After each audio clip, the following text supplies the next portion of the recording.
Hello, all you geeks out there in TV land. Let's have some fun today. Having a little bit of trouble showing up, I thought let's just have a good time. This is Fun with Psychopathy.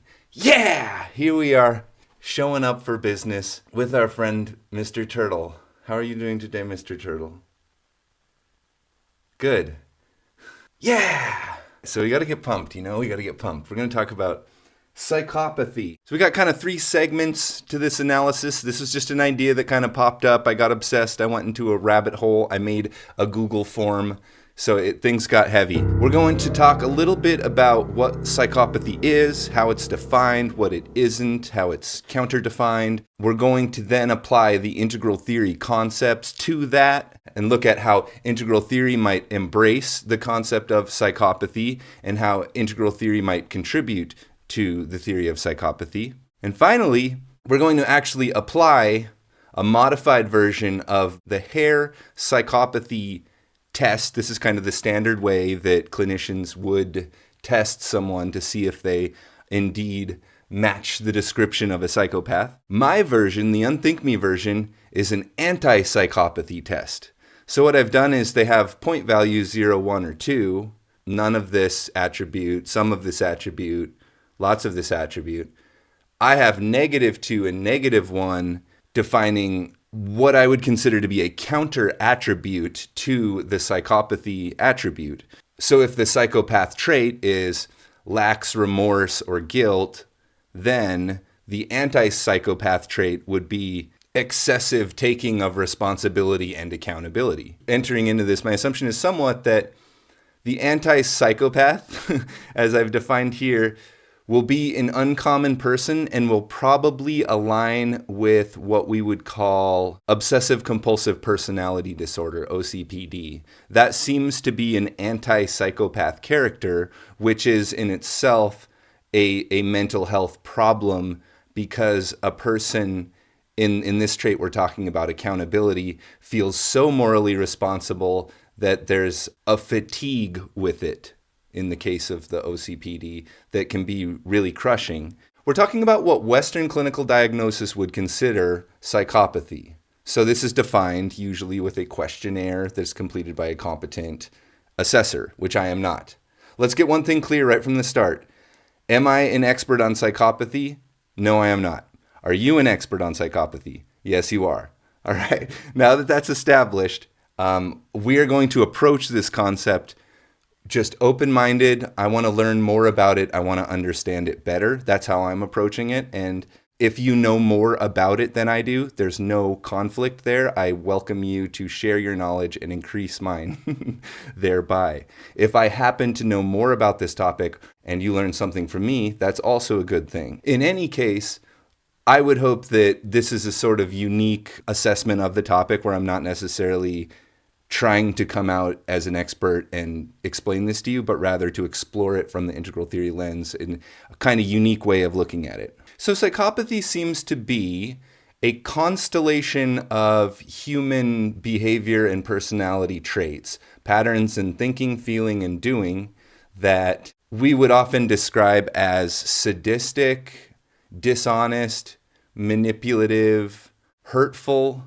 lacking moral accountability, often criminal, and without regard for social moral standards, perhaps, or perhaps any moral standards. Nowadays, you can get, to take with a grain of salt, you can get people who are diagnosed psychopaths on YouTube talking about their experience. This is Green Meme World. You have access to that. And it seems to have a worldview that comes with it, which is almost like it's conservative to the core, to the utmost extent, where basically the rules of this reality, this social reality, are reduced to, can I win power and control or currencies from the other competitors by any means, by tricking them, by lying to them, by stealing from them, by harming them. And this is not seen by the individual in the negative. And you can ask them like, well, why don't you see it as bad? Don't you understand that if this happened to you, it would hurt you and it would suck? If this happened to everybody, it would hurt everybody and it would suck? And they'll say, yeah, I get that. I understand that conceptually. but there's something about the way that they feel the experience where that just doesn't trouble them. In fact, they seem to kind of like it in a way that we might be disgusted or repelled by these behaviors. The psychopath seems attracted to them and seems to value them highly. If you listen to a supposed psychopath talk, that's kind of the worldview that comes out. We are in a direct competition with one another. There's nothing but masks. There's no authenticity to our charitability and our brotherhood, or whatever you want to call that. It is all just a game. I'm trying to beat you guys. I'm trying to get more pleasure and gratification and success and wealth and everything than you guys, and I will do anything to secure myself as the victor in that. Now, if we kind of think about that worldview, it seems very similar to the red meme level of development, both when it was expressed in the world and as it is expressed today in cultures and in younger versions of ourselves. So we are going to apply the psychopathy test to a hypothetical any old 5-year-old to suggest a normal, healthy person at the red meme developmental stage would test as a psychopath. Now, what I'm not saying, that child is not a psychopath. And if that 5-year-old happens to be a psychopath, there would be ways to differentiate them from their peers who display psychopathic traits due to their maturity level or their level of social organization. However, it is interesting to note that when we test for the traits of psychopathy, any old 5-year-old will pretty much be a psychopath in most cases. So what I'm really suggesting here, what I am saying, is that whenever you look at clinical diagnoses of personality disorders, mental health issues, social adjustment problems, you're going to see something that can very easily be identified as an inability, maybe just a difficulty, but perhaps an inability to rise above a certain level of development in a certain line of development. So in the empathy line, it seems that the psychopath cannot get beyond red meme. They cannot, it just doesn't enter their equation beyond red meme. They seem to understand those red meme values perfectly, and they act them out, and that is psychopathy. Maybe there's a deficiency in the brain. I'm not saying what it is. It seems to be an inborn trait. It seems to express itself in a lot I can go through them, but not in this video. In a lot of these disorders, you'll see it's essentially an expression of immaturity. So if we're talking about ADHD, bipolar, Asperger's, a lot of these personality disorders, you could very easily see or make the argument that this is a particular line of development that is unable to get beyond a level. So is that a better explanation? No, not at all. Western clinical diagnosis is the king here. We consider that included within integral theory as a typing system. The superior way of understanding psychopathy is Western clinical diagnosis.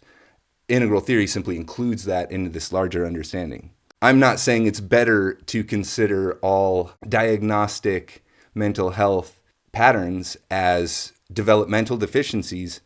I'm just saying that as we conceptualize what these actually mean in day-to-day life, you can proxy the understanding of what the condition is by considering it an inability to move beyond a level of development along a certain line. So that's maybe a preview for future content. How could you make a psychopath from an ordinary person? Well, desensitization. You can't seem to resensitize a psychopath. They've tried this. It seems ineffective. Other issues, such as desensitization, you can resensitize. So if I was a soldier who was brought up in, Game of Thrones, some sort of scenario where I had to raise a puppy and murder it, or all sort of rites of passage that desensitize me to suffering, then I will grow into a desensitized person who is capable of carrying out acts of war or torture, things like that. That's not a psychopath. That's actually advanced training in a certain line of desensitization, which is kind of crazy. But in order to interface and not act like a psychopath, you would then, in entering back into civilian life, you would then have to be retrained. And that does work, but not with psychopaths. So that's kind of the difference. This is a thing that seems to be inborn and cannot be outgrown. However, What we are saying is that in the red meme era and in the red meme world, the traits of a psychopath are not considered particularly negative. In fact, they're kind of uplifted. I will be talking about Game of Thrones a fair amount in this video. I apologize, but there's lots of great examples to draw from there. So in this medieval world, it is pretty valuable to be a psychopath. Like if you're firstborn, you're a king, and your firstborn is a psychopath, they'll be a really brutal warrior, and they'll just always kind of glorify themselves. And this is exactly what you would want. And that would be like a late red meme society. You would also want to desensitize people, like slaves and stuff in that red meme society. They have to be really desensitized to like any sense of morality or sensitivity whatsoever. The red meme world is one of desensitization and uplifting the traits of psychopathy. So if you want like a evolutionary biology explanation for why psychopathy exists, it's like, well, there it is, because these people crush in red meme world. They don't adjust perfectly. They kind of burn fast and, burn out quick. In that context, obviously, there's no recognition of psychopathy. There's more just like a kill count and a bloodline. Let's move forward into like the amber meme world. More in the amber meme world now. We are religious. We're a member of the religious system, and we see things in terms of good and evil. So a person who is just born rotten, cursed, evil, in that time, you would definitely identify a psychopath as just simply an evil person. And we still do. We say, how could Ted Bundy just be so evil? How could he? We call that psychopathy now. But it has been recognized in the amber meme world that in this system, there are things recognized as sinful and evil, and the psychopath seems to be like an archetype of that villainous character who is dishonest, dishonorable, scheming, stealing, criminal, manipulative, just obsessed with power and control and sexual domination. Just awful, right? That is the amber meme view, that's just awful, that's sinful, that's evil, that's wrong. That person was born wicked. Those traits, if you adopt them, you'll become more like that evil person.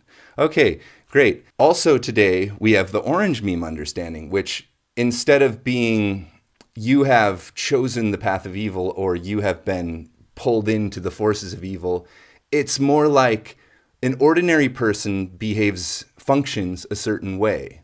We will call this person a psychopath because their psyche is pathological, psychopath, and we'll define that specifically with testable traits. So notice that it's not an evil person, it's a broken machine. So now we say, okay, you're mentally ill or you have a disordered personality, and we will try to fix you because we're all equal and dignified as human beings. Great upgrade, right? Unfortunately, it's ineffective. The machine doesn't really get fixed by these methods. Maybe a little bit. Improvements are made, but psychopathy is a sort of unsolved problem, as are most mental illness issues or personality disorders. So then we move up to the green meme way of understanding mental illness, which now is more like mental otherness, cognitive difference. This totally dignified person, just like you or I, is born of a different type. So it's not a broken machine. It's just a different way of seeing things, a different type of person, a different concept of what is. And this, again, is an upgrade. This is an improvement. This is better. We don't want to fall headfirst into that green meme and trust the psychopath to be law-abiding and moral, because they are, by definition, not that way. But the green meme would attempt to create systems where that psychopath could thrive and would be sensitive toward the psychopath and probably not call this person a dirty name like psychopath anymore, in that green meme ideal world. So that gets us up to level 7, teal meme, second tier, where we look at psychopathy in terms of what's available to us. Red meme, amber meme, orange meme, green meme.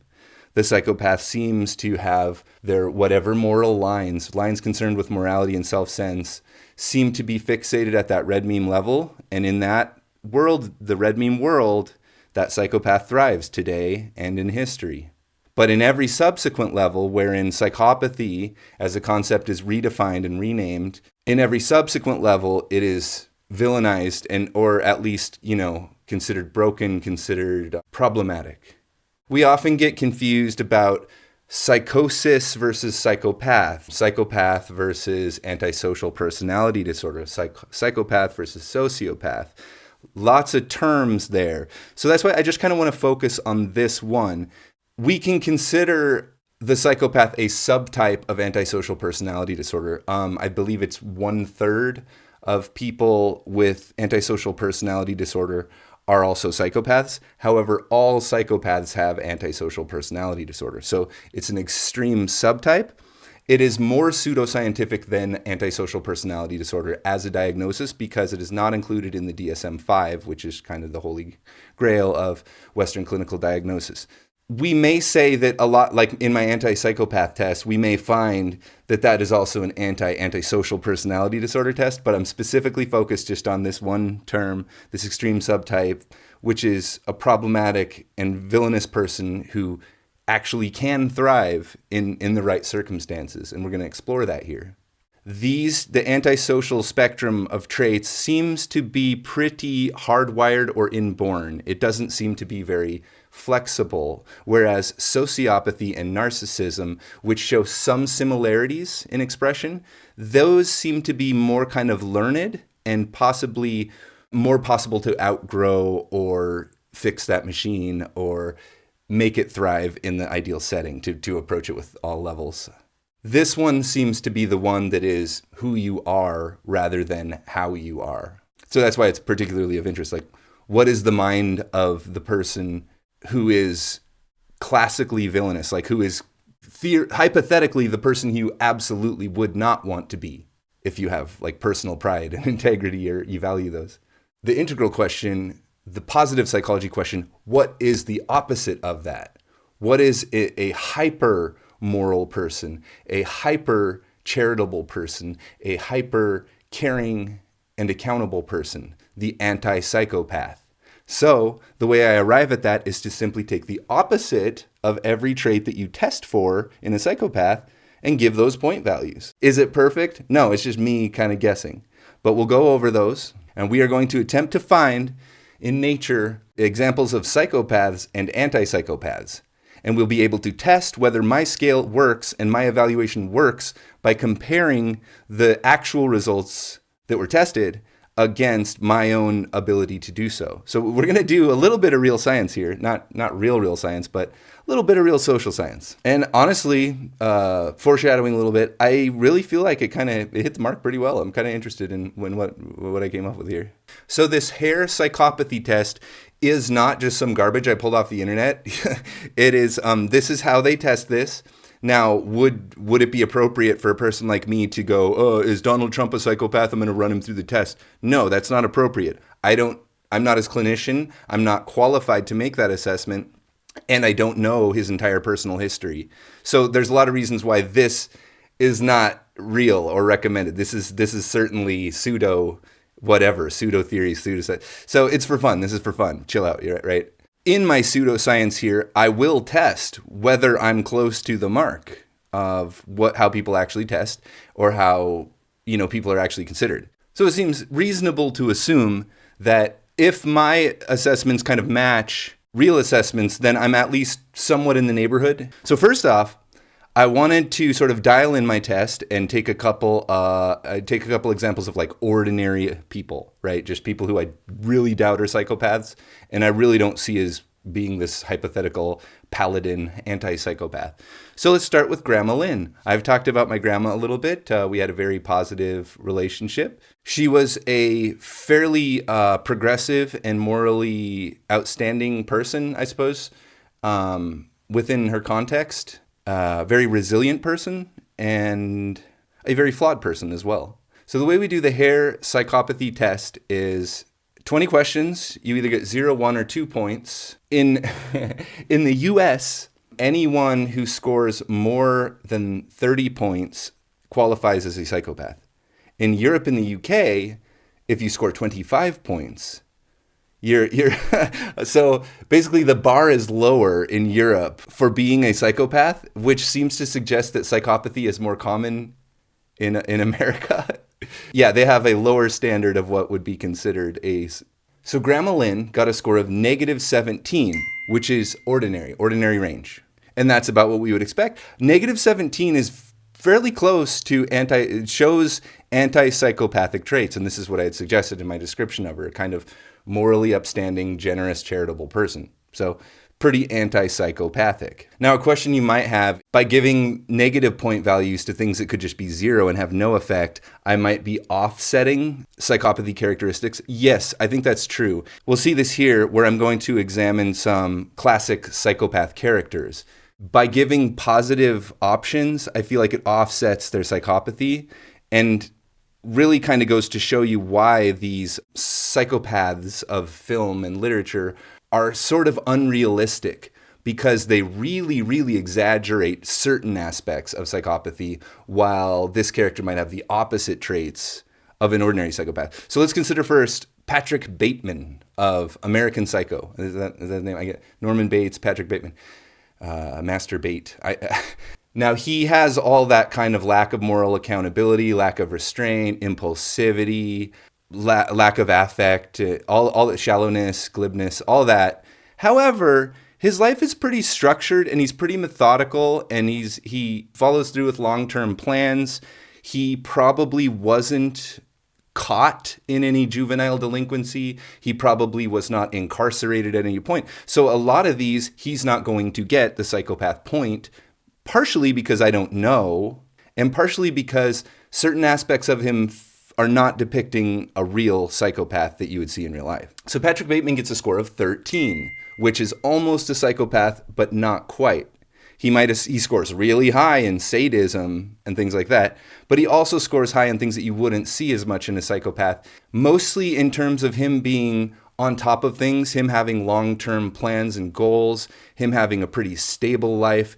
If we make those assumptions based on the literature, obviously the character is a serial murderer, but it might not be a faithful depiction of psychopathy.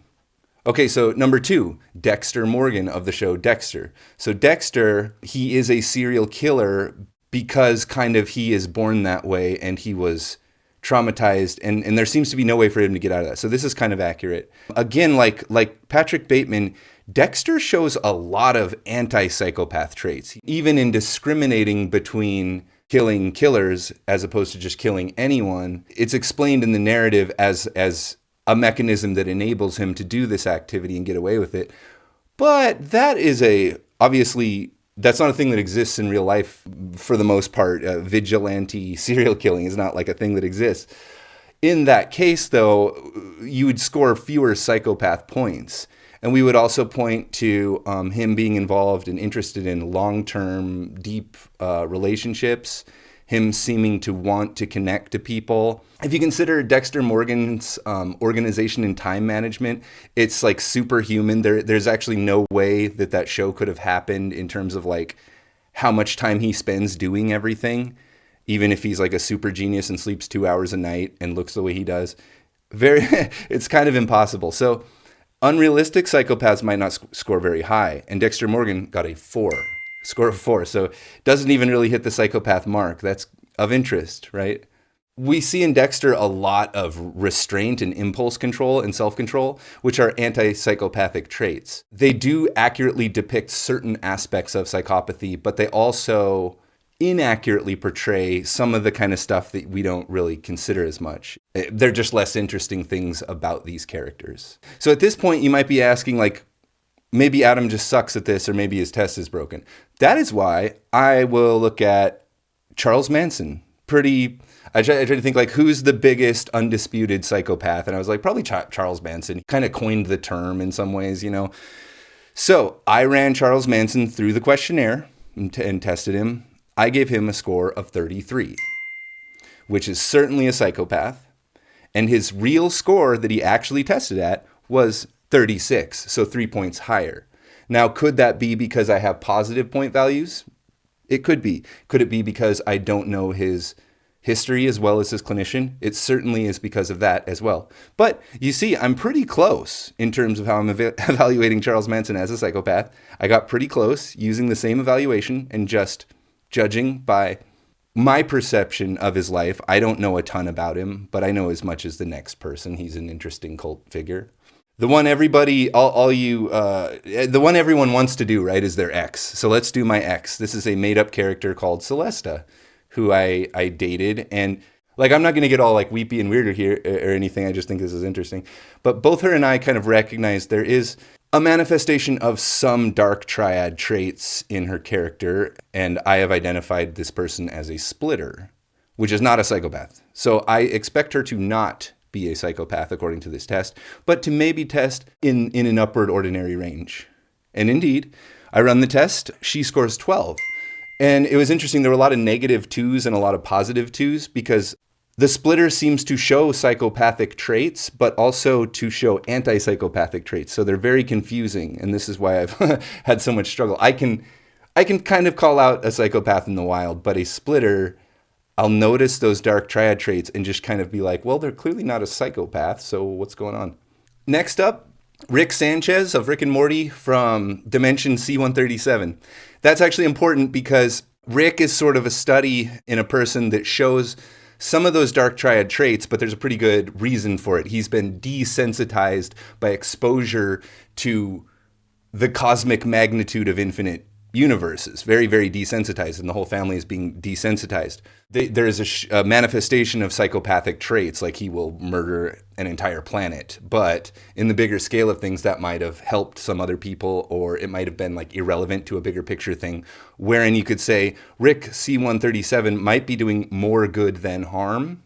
However, Ricks of other dimensions do seem to show up as psychopaths, so it might be kind of in his nature, and also we see with as they're exploring Beth's childhood more, she seems to show some psychopathic traits that she seems to have outgrown. So that's of interest. It might be a thing that they have in their family.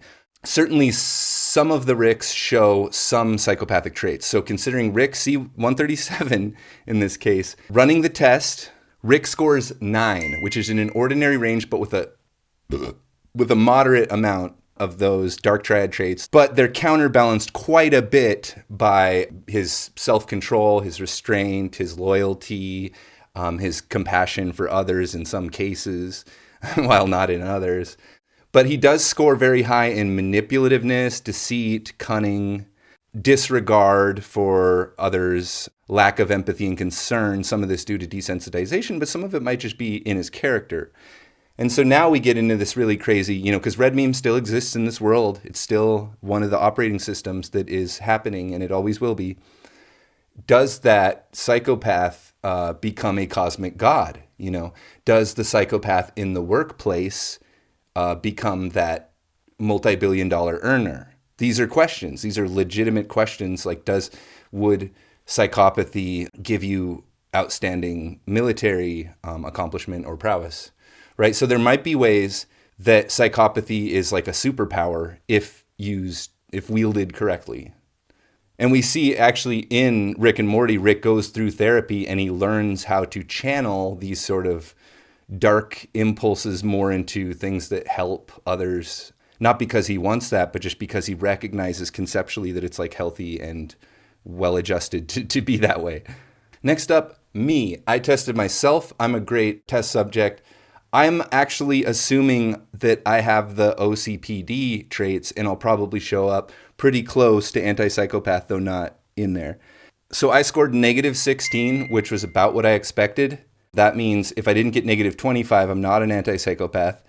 But I do show a lot of traits that are the opposite of psychopathic traits, which, again, like I'm saying, this isn't virtue signaling. I think this is a spectrum that you would want to be at 0, because that would be like a normal, ordinarily adjusted person, especially in Orange Beam world. So 0 is good. -2, you might get into problems, compassion fatigue, an inability to execute, things like that. And these are things that I struggle with. So that I show up as in an ordinary range, but almost an anti-psychopath, is not all that surprising to me. And then just another test for fun, Cersei Lannister. This is a character that exists in the Song of Ice and Fire and Game of Thrones universe. She's one of the main characters, so we see a lot into her psychology. We see a lot of her past. We know a lot about her story and a lot about why she does the things she does. Cersei scored 30 points, so that's easily a psychopath by American or European standards.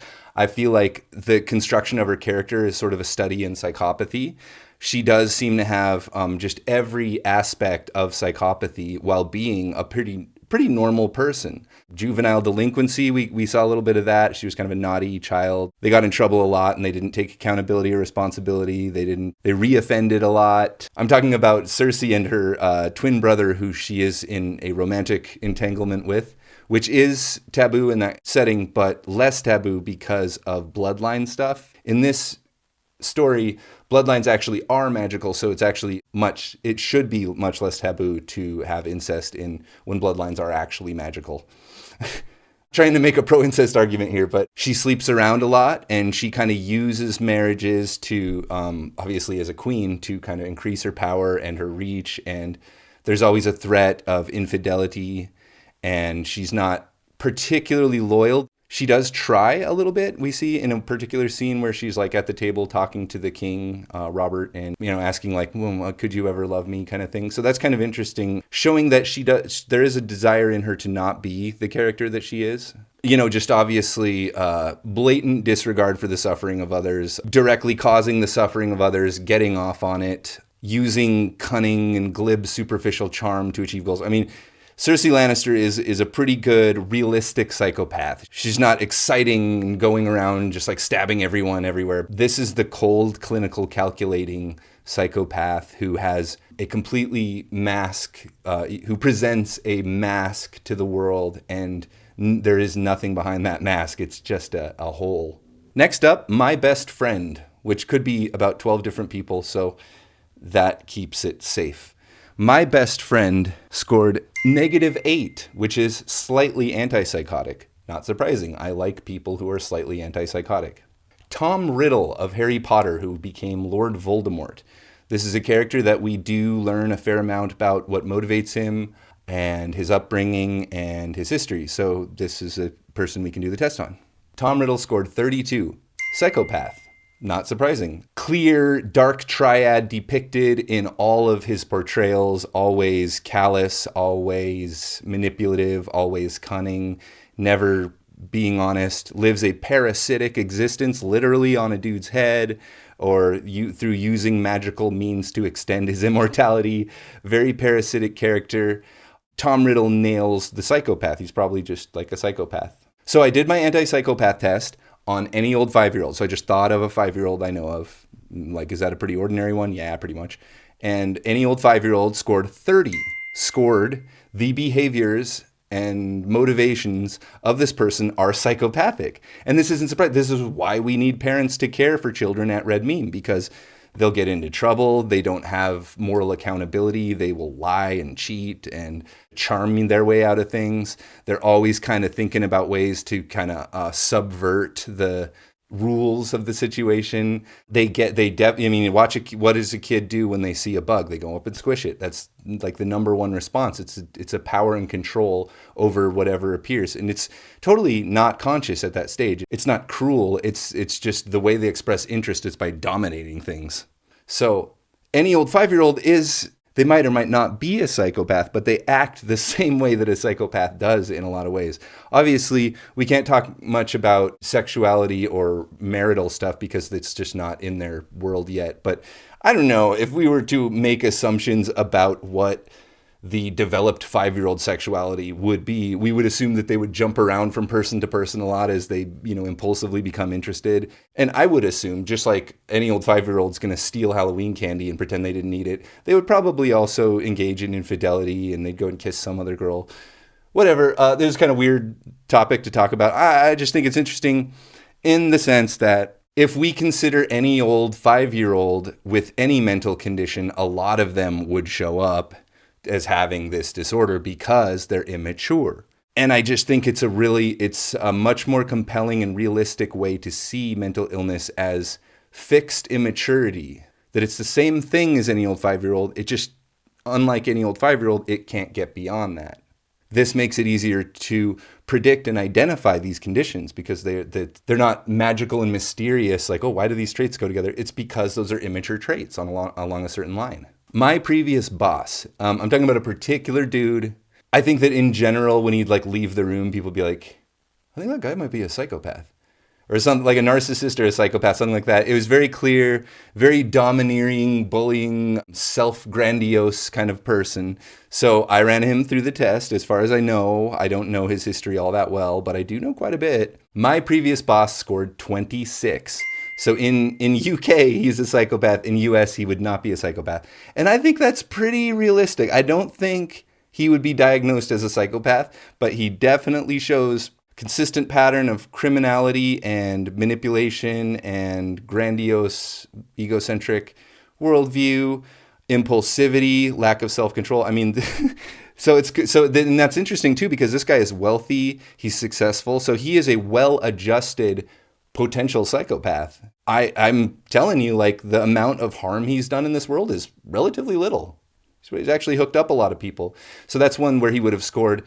I score people between parasitic lifestyle. He's actually more of a host lifestyle. He kind of has a pattern of putting people up or just kind of mindlessly caring for other people's issues just because he has a lot of money and control of things. He's able to do that. And he wants people to consider him a good guy. So he does these things and people go, I love that guy. So the psychopathy can absolutely be used for positive ends even though you're secretly, even though your real motive is to glorify yourself and to win the game against everybody, nevertheless, that can result in behaviors that uplift everyone. Barrison Ford, my father, scored a -1, which is great. That is our PH7. That is neither any signs of psychopathy nor anti-psychopathy.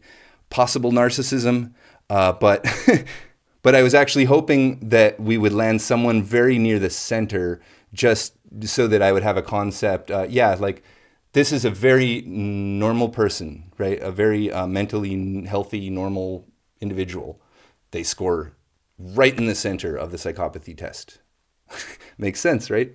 And the one everybody wants, right? Donald Trump. A lot of people have called him a psychopath or described his behaviors as narcissistic, sociopathic, or psychopathic. So let's run him through the test. Donald Trump scored 24, which would not qualify him as a psychopath in the UK or in the US, but would show a lot of those traits. It's just beneath the line of what would qualify him as a psychopath. Now, that could be because I don't know his personal history and his secrets and things like so. I don't know everything about him. I do my best to just run through each of these and say, like, does that seem to be the pattern?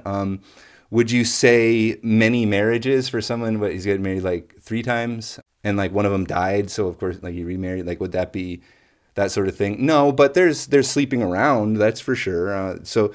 Right, it's kind of hard to assess some of these things when we're talking about a person who is like, he seems to be egocentric and have a grandiose view, but he is a very wealthy person, a very powerful person. He is the president. So is that grandiose? It's like, that's actually what's up. So I don't know if definitely egocentric. He seems to express regularly that he is like selfish and impulsive and he only cares about himself, like through what he says and his rhetoric and his behavior and everything. And likewise, on parasitism, you could call a lot of his business dealings parasitic or a lot of his political dealings parasitic, depending on which way you lean politically. But clearly there are host-like behaviors too. Like being a president is a host-like thing. You're taking care of the problems of the world, whether you or I see it that way or not. In spite of all those factors, I would assume that his childhood was kind of a distinguished one, not one of like juvenile delinquency or a failure to fit in. And so because all those, that offsets a lot of it. And even with all that, he still almost hits the mark of a psychopath. So clearly he's similar to a psychopath in terms of his character, but I actually don't think he would qualify. So maybe if you ran him through, I can give you a link, you can run him through the test stuff with your own evaluation and see if he scores a psychopath or not. If people want the anti-psychopath test, I can link you to the Google form. I'm not expecting anyone to want to use it. Jordan Peterson. So I think a lot of people would say that he's a psychopath. I've noticed particularly in Europe, people wonder what's up with him or like call him names. But I don't think people are generally serious about that. I think they would more say like he's delusional or psychotic. And I'm just talking about people who like are politically aligned against him and so are trying to portray him in a really negative light. So I ran Jordan Peterson through the test, And he scored -17, which is ordinary, but it's actually the same score as my grandma got and very close to my score. So yeah, I would say that of him too. In my own personal opinion, from what I've seen, from what I know, I would say that he seems to be very driven by moral reflection. He seems to take a lot of responsibility and accountability. He seems to be loyal in his relationships. He seems to be very restrained and controlled and not impulsive and organized and strategic. He seems to be very forthright and genuine, but you might argue that he also shows kind of cunningness and deceit. You could make that argument. So all these things considered, I might consider him someone with OCPD or someone who is excessively focused on morality and compassion to perhaps a detrimental extent. So yeah, -17 is like just about anti-psychopath. Here's where it's like annoying, because I go so far out of my way to say, like, us integral theory cats, we don't like lionize Ken Wilber. We don't like consider him our leader. This is not a cult. He is an authority on integral theory as he came up with it mostly. There are some sycophantic fans of his, like there are with anyone. But a big criticism of this movement is like, well, okay, you have this level of levels and you're at the top level, right? And you have this thing with states of enlightenment, so you're enlightened, right? That's what you're claiming. Well, yeah, like the person who would come up with a scale of enlightenment would probably have to be enlightened. A person who would come up with a scale of development to the very end would probably have to be pretty well developed. Is he at the top level? No, actually. He considers himself, and we consider him generally around like level 8, 9, 10. It moves around, but very rarely 12. I don't think anyone's like really making that claim that Ken Wilber is a level 12 paragon or one of the better enlightenment, teachers or people who talks about it. That's not really what he does. He's a philosopher, author. And it's annoying because Ken Wilber is the only person that I tested who scored anti-psychopath. Based on my best guesses and knowledge of his history and motives and everything, he scored -30, which is a lower score, more anti-psychopathic, and qualifying as anti-psychopath by this test being the reverse value that would qualify you, the reverse of all of the traits that would qualify you as a psychopath. Ken Wilber demonstrates them. I mean, I can go through question by question and point out why I came up with the number that I did, but it's not hero worship. It's I test people, and Ken Wilber shows up at this insane level on the scale. He's like Sweden when we're talking about economics. But I so maybe I doth protest too much. Maybe I'm biased. I encourage you all to test the psychopathy of Ken Wilber. But of course, there is no other anti-psychopathy test in existence. And obviously, Ken Wilber is not going to test positive for psychopathy. I couldn't really think of anyone else to test for anti-psychopathy because I don't have that much knowledge of them. You have to know quite a bit about a person to make these assessments. And I just couldn't really think of anyone who had such a clear record of doing the opposite of the things that would qualify you as a psychopath than Ken Wilber. I'm happy to run another list of names through this test, but that's the results that we got. Yeah, we did it. The anti-psychopathy test by Unthank Me. I don't know. But as always, I'm extremely grateful for people showing up here. I'm extremely grateful for what this has become and what it's been. I'm going to do another video, perhaps, hopefully, about, what's going on. I know that's not my feature content anyway. But I like to be transparent, explain why things look the way they do and everything. Sometimes there are like conflicts of interest to consider. So let's step back out into that wonderful world again, and let's give ourselves one more to get pumped and ready for a day of dancing and wonderment. Love you. See ya.